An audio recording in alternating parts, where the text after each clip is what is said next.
Friends once again welcome back to my YouTube channel. मैं आपको अपने इस यूट्यूब चैनल में खुश आमदीद कहता हूं। और आज के इस वीडियो लेक्चर हम बात करेंगे बाइडेन्स अफगान पॉलिसी। जी हां, जैसा कि जानते हैं कि अमेरिका के अंदर एक नई लीडरशिप आई है। बाइडेन साहब आए, नए सदर वो बने हैं। और लास्ट टाइम जो प्रेसिडेंट थे वो थे डोनाल्ड ट्रंप। डोनाल्ड ट्रंप ने जैसे ही इलेक्शंस जीते थे और जैसे ही वो पावर में आए थे, जैसे ही वो अमेरिका के सदर बने थे, तो उन्होंने प्रॉमिस किया था कि अमेरिका की जितनी भी जंगें बहाल चल रही हैं, चाहे वो सीरिया के अंदर हो, अफगानिस्तान के अंदर हो या कहीं और हो, उन्होंने ये प्रॉमिस किया था कि वो सारी जंगें ख़त्म करेंगे। क्योंकि उनकी उन जंगों की वजह से उनको एक ह्यूमन लॉस भी होता था, इकोनॉमिक लॉस भी होता था। तो डोनाल्ड ट्रंप का ये मानना था कि ये जंगें जो हैं वो यूज़लेस हैं, उनका अमेरिका कोई फ़ायदा नहीं है, इसलिए वो एक तरह से इन जंगों को ख़त्म करना चाहते थे और अपने सोल्जर्स को वो वापस लाना चाहते थे। और इसी चीज़ को लेकर उन्होंने अपने काफ़ी ट्रूप्स सीरिया से विथड्रॉ भी किए थे। काफ़ी जो ट्रूप्स थे उन्होंने अफ़गानिस्तान से भी विथड्रॉ किए थे। रिमेनिंग आज के टाइम में कुल 2500 के करीब, याद रहे जब ये जंग शुरू हुई थी तो ये नंबर लाखों में था। आज के टाइम में अमेरिका के जो सोल्जर हैं अफ़गानिस्तान में अंदर कुल 2500 हैं, वो रह रहे हैं। तो आज के इस वीडियो लेक्चर में हम जानने की कोशिश करेंगे कि बाइडेन की अफ़गानिस्तान को लेकर पॉलिसी क्या होगी। क्योंकि हमें पता है, क्योंकि जो डोनाल्ड ट्रंप थे वो वन टाइम प्रेसिडेंट थे अमेरिका के, दूसरी दफ़ा वो इलेक्शन जीत नहीं पाए। हम आज के इस लेक्चर में डिस्कस नहीं कर पाएंगे कि डोनाल्ड ट्रंप दूसरा टर्म क्यों सिक्योर नहीं कर पाए। आज के इस वीडियो लेक्चर में हमारा जो मेन फोकस होगा, जो मेन मुद्दा होगा, वो ये होगा कि ये जो नए सदर हैं बाइडेन, उनकी क्या पॉलिसी होगी अफ़गानिस्तान को लेके। क्या वो पीस प्रोसेस जो डोनाल्ड ट्रंप ने अफ़गानिस्तान में शुरू किया था, क्या उसे वो जारी रख रहे हैं? क्या अपने वो सारे ट्रूप्स वहाँ से निकाल लेंगे? अगर वो निकाल लेंगे तो क्या वहाँ की जो गवर्नमेंट है अफ़गानिस्तान की, क्या अफ़गानिस्तान की आर्मी, क्या वो इन चीज़ों को मैनेज कर पाएगी? अगर ये सब कुछ होता है तो पाकिस्तान के क्या रोल होगा? इंडिया क्या स्पॉइल कर सकता है इन सारी चीज़ों को? तो बहुत कुछ आज के इस वीडियो लेक्चर में है। लेक्चर को शुरू करते हैं। लेक्चर को शुरू करने से पहले आपसे रिक्वेस्ट है कि इस वीडियो को बनाने में मुझे 3 से 4 घंटे लगे थे। आपको चैनल सब्सक्राइब करने में 4 सेकंड भी नहीं लगेंगे, तो प्लीज़ चैनल को सब्सक्राइब करें, आपकी बड़ी मेहरबानी होगी। जैसा कि जानते हैं कि मेरा एक फॉर्मेट होता है, मैं आपसे करंट अफेयर रिलेटेड एक सवाल, एक MCQ पूछता हूँ। अगर आपको सही जवाब आता है तो नीचे कमेंट में उसका सही आंसर बताएं, नहीं आता तो वीडियो की एंड में मैं आपको सही ऑप्शन बता दूंगा। जैसा कि जानते हैं कि अमेरिका और तालिबान के बीच में टॉक्स चल रहे हैं, तो अमेरिकन प्रेसिडेंट ने एक बंदे को मुंतखब किया था कि जो अमेरिका को रिप्रेजेंट करें। आपने उसका सही नाम बताना है कि ये जो टॉक्स चल रहे थे तालिबान अमेरिका के, उसमें अमेरिका को रिप्रेजेंट कौन कर रहा था। आपके ऑप्शन है Zalmay Khalilzad, Antony, Mike Pence या नन ऑफ दिस। सही ऑप्शन आप नीचे बताएं कमेंट में, नहीं तो मैं आपको बता दूंगा वीडियो की एंड में। यहाँ पे आप डिफरेंट न्यूज़पेपर देखें, लेटेस्ट ये जो डिफरेंट रिपोर्टिंग हुई न्यूज़पेपर में कह रहे हैं Biden facing serious dilemmas on Afghan troops withdrawal. जी हाँ, क्योंकि ये कंडीशन हुई थी, ये जो ट्रंप साहब थे उन्होंने ये कहा था कि मई के अंदर ये सारे ट्रूप्स अपने विथड्रॉ कर लेंगे। तो आज के टाइम बाइडेन फेस कर रहे हैं प्रॉब्लम कि अपने वो ट्रूप्स विथड्रॉ करें या नहीं करें। अगर ट्रूप्स विथड्रॉ नहीं करते तो क्या होगा वो भी हम डिस्कस करेंगे। बाइडेन्स अफगान विथड्रॉल कनंड्रम कहते हैं डिफ़िकल्टी को। Afghanistan will be Biden administration first foreign policy crisis. जी हाँ, डिफरेंट क्राइसिस बाइडेन के लिए हैं। एक अफगानिस्तान भी है, कोविड-19 भी है, डोमेस्टिक इशू भी है, लेकिन इसमें कोई शक नहीं कि अफगानिस्तान भी उनकी फॉरेन पॉलिसी का एक बड़ा इशू होगा। Joe Biden will have to address the war in Afghanistan again. ये एक और वो कह रहे हैं May 2021 should not be seen as a unilateral deadline for the United States to leave Afghanistan. क्योंकि जो डोनाल्ड ट्रंप ने तालिबान से एग्री किया था, उसने ये कहा था कि मई 2021 में अपने वो सारे ट्रूप्स विथड्रॉ कर लेंगे। तो मई आने वाला है, तो देखेंगे कि ट्रंप बाइडेन क्या करेंगे। पहले मैं आपको ओवरव्यू देता हूं कि ये सारा कुछ हम यहाँ पे क्यों पहुँचे हैं। जी हाँ, जैसा कि जानते हैं कि 2001 में अल-कायदा नामी एक ऑर्गेनाइजेशन में अमेरिका के अंदर एयर स्ट्राइक्स की, फाइटर प्लेन से नहीं, उन्होंने अमेरिका के जो डोमेस्टिक प्लेन थे उनको हाईजैक किया और उन्होंने वो प्लेन जो थे world trade centre, white house और पेंटागन वगैरह पे उन्होंने एक तरह से उनको को स्ट्राइक करने की कोशिश की।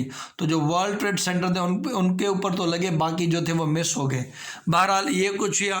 उसके नतीजे में जो बुश थे उन्होंने अफ़गान हुकूमत जो थी वो ये तालिबान की थी, उनको कहा कि उसामा बिन लादेन जो कि हेड इन अल-कायदा के, वो आप हमें हैंड ओवर करें। तो तालिबान ने इनकार किया।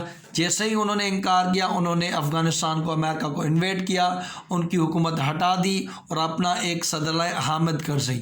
फिर वहाँ से ये जंग चली। पहले अमेरिका ने नेटो फोर्सेज, क्योंकि वहाँ पे नेटो भी आई।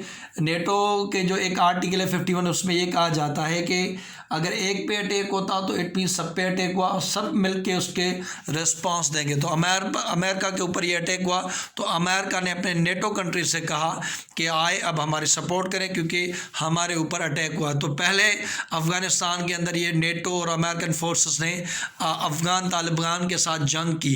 फिर आहिस्ता आहिस्ता उन्होंने वहाँ पे अफ़गान गवर्नमेंट इस्टेब्लिश की, फिर अफ़गान आर्मी इस्टेब्लिश की। आज के टाइम में ये जो अमेरिकन और नेटो ट्रूप्स हैं वो उस अफ़गान आर्मी को ट्रेन करते हैं, वो जाके तालिबान वगैरह से लड़ते हैं। तो आज के टाइम, आज की जो नेटो और अमेरिकन है वो सिर्फ उनको ट्रेन वगैरह करते हैं। उन्होंने बुश ने अमेरिका को भी पाकिस्तान को भी ये कहा था, either you are with us or against अस। तो हम तो कोई पंगा नहीं ले पा सकते थे एक सुपर पावर कंट्री के साथ, जिसने कहा कि आप हमारे साथ हो या हमारे खिलाफ हो, कोई ऑप्शन नहीं छोड़ा। तो पाकिस्तान ने भी बड़ी ही मनूवरिंग करके अपने तालिबान से भी कांटेक्ट रखे, जो कि आज के टाइम हम यूज़ करके उनको नेगोशिएटिंग टेबल पर लाएँ, क्योंकि हम अपने तालिबान से भी ताल्लुकात ख़राब नहीं करना चाहते थे, क्योंकि इमीडिएट नहीं पर पाकिस्तान के, अफ़गानिस्तान के पाकिस्तान था, अगर उनसे भी हमारे ताल्लुकात ख़राब हो जाते तो ये हम पे अटैक वगैरह करना शुरू करते हैं। वही जो पॉलिसी पाकिस्तान अच्छे से यूज़ की, आज हम यूज़ करके तालिबान को मना रहे हैं कि अफ़गानिस्तान के गवर्नमेंट से अमेरिका से बात करें। बहरहाल आज के टाइम में फिर ये सब कुछ डोनाल्ड ट्रंप के कहने पे पाकिस्तान ने किया, उनको तालिबान को नेगोशिएटिंग टेबल पर लाया, बातचीत हुई। लेकिन मसला ये बना कि इस प्रोसेस में एक रुकावट आ गई। वो ये रुकावट आई कि अमेरिका के अंदर हुई इलेक्शंस, कोविड-19 की वजह से, उसकी हैंडलिंग की वजह से डोनाल्ड ट्रंप वो इलेक्शन हार गए। फिर आए बाइडेन। अब बाइडेन ने ये कहा है कि वो ये नहीं कह रहे कि वो जंग जारी रखेंगे, अपने ट्रूप्स रखेंगे। उन्होंने कहा है कि ये पीस प्रोसेस को जारी रखें, और इसी चीज़ को रखते हुए जो डोनाल्ड ट्रंप ने अपना बंदा मुंतखब किया था, ज़ल्मी खलीलज़ाद, ये मैंने आपसे सवाल भी पूछा था, उसी को कहा कि आप अपना काम जारी रखें, आप अपने इनसे जो पीस प्रोसेस है उससे जारी रखें। लेकिन उन्होंने ये कहा है कि हम रिव्यू करेंगे, हम देखेंगे कि क्या तालिबान उस चीज़ को एग्री कर रहे हैं या नहीं कर रहे, जो टर्म्स एंड कंडीशन उस डील में होते हैं। हम आगे चल के ये भी डिस्कस करेंगे कि ये जो डील तालिबान ने अमेरिका के साथ कतर में की थी, उसकी मेन पॉइंट्स क्या थी, क्या तालिबान उन एग्रीमेंट्स को मान रहा है या नहीं मान रहा। तो आज के टाइम में बाइडेन ने कहा है कि हम रिव्यू करेंगे ये जो सारा प्रोसेस है, क्योंकि नए सदर आए, ये उनका प्रीरोगेटिव है कि वो किस तरह से प्रोसेस को ले जा रहे हैं। देखें, आज के टाइम बाइडेन के लिए सीरियस डायलेमा है, क्योंकि डोनाल्ड ट्रंप जब अपने डिफरेंट ट्रूप्स अपने डिफरेंट कंट्री से विथड्रॉ कर रहे थे, तो उनके ऊपर क्रिटिसाइज हो रहा था कि ये जल्दबाजी कर रहे हैं, ऐसा ना हो कि इसके कुछ नेगेटिव कॉन्सिक्वेंसेस हो। तो उनके ऊपर क्रिटिसाइज होता था कि आप जल्दबाजी ना करें। अब ये बाइडेन आए, याद रहे ये बाइडेन वही है जब बराक ओबामा जो टू टाइम प्रेसिडेंट रह चुके हैं अमेरिका के, उन्हीं के टाइम में यहाँ पे फोर्सेस की इंक्रीजमेंट भी हुई थी, फिर डिक्रीज भी ओबामा के टाइम में भी हुआ था। और ये उसामा बिन लादेन को 2011 मई में भी इसी ओबामा की प्रेसिडेंसी में यहाँ पाकिस्तान के एबटाबाद में मारा गया था। तो याद रहे यही वही प्रेसिडेंट है जो इस सिचुएशन को, अफगानिस्तान को समझते हैं, क्योंकि ये उस टाइम ओबामा के वाइस प्रेसिडेंट थे, आज ये खुद सदर हैं। तो उनके लिए प्रॉब्लम है कि किस चीज़ को कैसे करें, क्योंकि डोनाल्ड ट्रंप तो वाज़ेह थे, वो चाहते थे कि भाई हम निकलेंगे, अफगान जाने, अफगान लोग जाने, वो अपना मसला जाने। एक तरह से अपनी फेस सेविंग चाहते थे और कोई एक एग्रीमेंट लेके वो निकलना चाहते थे। अपने लोगों को कहते देखो भाई मैं अपने सोल्जर्स वापस लाए और मैंने ये जंग ख़त्म कर दी। लेकिन ये थोड़े इस चीज़ में बाइडेन जो है वो स्लो है, वो ऐसे है जल्दबाजी में नहीं जाएंगे, वो कुछ अच्छे से अपनी डिसीजन लेके जाएंगे। रिव्यू ऑफ द डील, जैसे उन्होंने कहा है कि हम इस चीज़ को रिव्यू करेंगे, और ये उन्होंने कहा है कि ये जो डील उन्होंने लास्ट ईयर तालिबान के साथ ही उसको उन्होंने कहा है कि हम रिव्यू करेंगे। याद रहे इस डील में ये था कि मई 1 से मई 1 2021 से सिक्योरिटी फोर्स जो है वो अफ़गानिस्तान से चले जाएंगे, नेटो के अमेरिकन फोर्सेस। बदले में ये होगा कि ये जो तालिबान यहाँ के हैं ये गारंटी देंगे कि कोई अटैक इन वेस्टर्न कंट्रीज़ में ना हो। मीन्स तालिबान गारंटी करेंगे कि अफ़गान सॉइल से, अफ़गान ज़मीन से कोई अटैक इन फॉरेन कंट्रीज़ के ऊपर ना हो। उसकी अच्छी मिसाल ये है कि जब से ये एग्रीमेंट हुआ है, एक भी अमेरिकन ट्रूप्स के अंदर या नेटो ट्रूप्स के ऊपर कोई भी तालिबान ने अटैक नहीं किया। ये एक सबसे बड़ी बात है। लेकिन आए दिन ऐसा कोई दिन शायद अफगानिस्तान में नहीं कि अफ़गान फोर्सेस, अफ़गान गवर्नमेंट बंदे, उनके जजेस, उनके मीडिया पर्सनल, उनकी औरतें, उनके ऊपर अटैक ना, उनके ऊपर अटैक जारी हैं। ये एक टेक्निक है कि आप अपनी बार्गेनिंग पोजीशन मजबूत कर रहे हैं कि ये कहें कि अगर वो अटैक भी ना करे, कम से कम देखिए अटैक करके वो कह रहे हैं कि हम आज के टाइम में भी अपर हैंड है, हमारी आज के टाइम भी अफगानिस्तान में ग्रिप पे ये तालिबान मैसेजिंग कर रहे हैं। तो हमारे टर्म्स एंड कंडीशन पे एग्रीमेंट होगा, ना कि आपके, क्योंकि वो आज के टाइम 60+ के करीब तो पूरा अफगानिस्तान वो कंट्रोल करते हैं और आज के टाइम में जब चाहें जिसके ऊपर चाहें अटैक कर सकते हैं। तो वो ये इसलिए करें कि वो अपनी बातें वगैरह मनवा पाएँ। Commitment to the peace talk, देखें ये भी था कि ये जो एग्रीमेंट हुआ था उसमें ये भी था कि तालिबान, पहले तो तालिबान ने इनकार कर दिया था कि हम अमेरिकन गवर्नमेंट के अलावा किसी से बात नहीं करेंगे। फिर उनको ये कहा गया कि नहीं, आपने हमसे तो बात की लेकिन अब आपने बात गवर्नमेंट से भी करनी है, क्योंकि आज के टाइम में 3 स्टेक होल्डर्स हैं, एक तालिबान है, एक अमेरिकन हैं बड़े, और उसके बाद अफ़गान गवर्नमेंट भी, क्योंकि वहाँ पर 10 एक तरह से आप देखें 20 साल हो गए। तो उस 20 साल में वो अफ़गानिस्तान नहीं है जो तालिबान के टाइम था। वहाँ पर आज के टाइम क्रिकेट की एक टीम है, वहाँ पर औरतों को वो हकूक़ मिले जो अफ़गान तालिबान के टाइम में नहीं थे। आज के टाइम वो अफ़गानिस्तान नहीं जो कि उनके टाइम में था। तो एक तरह से ये भी मुश्किलात आ रहे हैं कि इन पीस प्रोसेस में कैसे नेगोशिएट किया। इन्हीं चीज़ों के सवाल के लिए, इन्हीं चीज़ों के हल के लिए तालिबान को अमेरिका ने कहा कि आप अफ़गान गवर्नमेंट से बात करें कि वो आगे चल के किस तरह से प्रोसेस को देखेंगे, उनके राइट्स वगैरह क्या होंगे। देखिए आज के टाइम में भी ये जो टॉक्स हैं कोई ऐसा नहीं कि बस जल्दी जल्दी हो रहे हैं। आज के टाइम में भी टॉक्स स्लो हो रहे हैं, लेकिन उनकी बड़ी बात यह है कि अमेरिकन फोर्सेस पे नहीं, लेकिन इसमें भी एक बुरी बात यह है कि जो वहाँ पे सिविलियन या अफ़गान गवर्नमेंट या अफ़गान आर्मी है उनके ऊपर तो धड़ाधड़ अटैक होते हो, धड़ाधड़ वो बंदे अपनी ये मासूम लोग लाशें वगैरह उठाते रहते हैं, तो उनके ऊपर ये अटैक होते रहते हैं। और वायलेंस जो है वो अमेरिकन कहते हैं कि, और हम भी कहते हैं, हम भी ऑब्जर्व करते हैं कि वहाँ पे जो वायलेंस की लेवल है वो बहुत हाई है। तालिबान ये कहते हैं कि तालिबान उनके ऊपर जो अटैक होते हैं उनकी रिस्पॉन्सिबिलिटी वगैरह लेते रहते हैं, लेकिन ये भी है कि वहाँ पे इस्लामिक स्टेट ऑफ इराक अल शाम है, जैसे IS या दाइश वगैरह भी कह लो, वो भी एक तरह से अपने फुटप्रिंट्स, क्योंकि सीरिया के अंदर उनको शिकस्त हुई, इराक़ के अंदर ईरानियन की वजह से वहाँ पे भी उनका दाइश को शिकस्त हुई, तो उन्होंने अपनी जो नया सेफ हेवन समझा वो था अफ़गानिस्तान। उन्होंने वहाँ पनाह लेना शुरू की, क्योंकि अफ़गानिस्तान के अंदर जो टेरेन है, जो जाबलू इलाका है, तो उनको सूट करता है, तो वहाँ पे उन्होंने अपनी एक जगह बना लिया और वो अटैक कर सकते हैं, वो स्पाइल कर सकते हैं। याद रहे कुछ कंट्रीज़ नहीं चाहते ये पीस प्रोसेस हो, जैसे इंडिया नहीं चाहेगा कि पीस प्रोसेस हो, एक ऐसी गवर्नमेंट है जो कि प्रो पाकिस्तान हो। इसमें कोई शक नहीं कि तालिबान प्रो पाकिस्तान अगर वो आ जाते हैं तो अफ़गानिस्तान अंदर आज के टाइम में जो इंडियन एजेंसी रॉ या NDS ये जो उनका गठजोड़ है उनको बड़ी ठेस पहुंचेगी। तो वो नहीं चाहते कि कोई पीस प्रोसेस हो जिसमें तालिबान आए, इसलिए क्योंकि इंटरेस्ट को वो हर्ट करेंगे। इंडिया की तो ये कोशिश है कि वहाँ से अब पाकिस्तान के अंदर अफ़गानिस्तान से भी अटैक जारी हो, जैसे तहरीक तालिबान पाकिस्तान को फंडिंग वगैरह करना, ये वो इस्लामिक स्टेट को यूज़ कर सकते हैं, उनको फंडिंग वगैरह देके।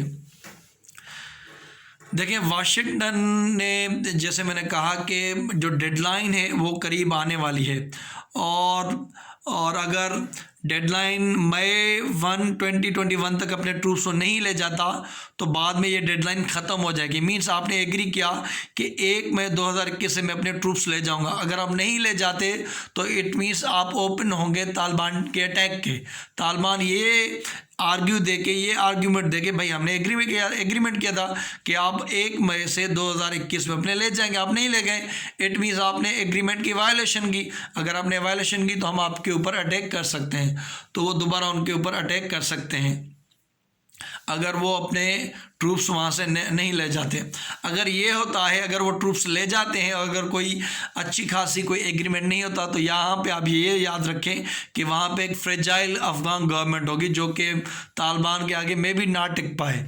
तो जितना हो सके तालिबान अमेरिका को कोशिश करनी चाहिए कि कोई सॉलिड एक तरह से एग्रीमेंट कर पाए जिसमें तालिबान का गवर्नमेंट से भी बात हो, अमेरिकन से भी बात हो, लेकिन वो सॉलिड हो, जिसमें पावर शेयरिंग की भी बात की जाए कि तालिबान का क्या रोल होगा, अफगान गवर्नमेंट का क्या रोल होगा, अमेरिकन का क्या होगा, कितने ट्रूप्स वगैरह या अड्डे वगैरह अमेरिका ये रखेगा, ये कुछ।